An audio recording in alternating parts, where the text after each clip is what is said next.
السلام عليكم ورحمة الله وبركاته. أهلا وسهلا بكم. أسود الأطلس في نصف نهائي كأس إفريقيا للمحليين 2025 بعد تغلبه النهاردة على أصحاب الأرض والجمهور والرطوبة والحرارة وكل شيء في الملعب. النهاردة منتخب المغرب يتغلب على تنزانيا بنتيجة 1-0.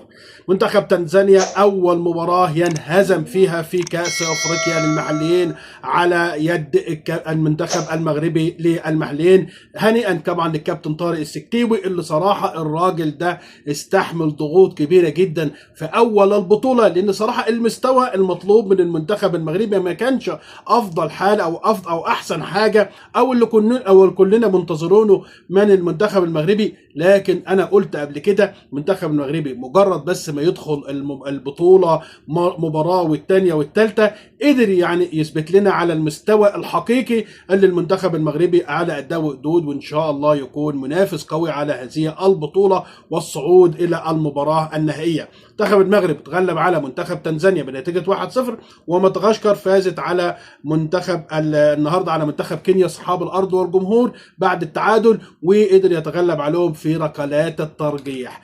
المنتخب المغربي هيقابل مين؟ هيقابل اللي هيفوز بكره ان شاء الله من مباراه اوغندا والسنغال. اوغندا والسنغال ايضا مباراه ليست سهله، لكن قلنا برضو في مباراه تنزانيا المباراه ليست سهله، لكن مفيش مستحيل امام اسود الاطلس في اي مباراه. منتخب المغرب النهارده عمل مباراه في منتهى الروعه، وهدف طبعا النجم يوسف بن عمري في الدقيقه 65 في خلال المجرى المباراه. كانت مباراه مقفله صراحه، لكن بعد التغييرات الكابتن طارق عملها قدر يفتح المباراه ويفوز ويتغلب بنتيجه 1-0. واحنا راضيين، بقولنا قبل كده قبل المباراه الفوز 1-0 3-2 3-1. المهم نفوز ونطلع من المباراه ببر الامان ونصعد الى نصف النهائي. ان شاء الله كل التوفيق المنتخب المغربي في مباراة نصف النهائي. هننتظر اللي هيفوز من أوغندا والسنغال غدا إن شاء الله تعالى.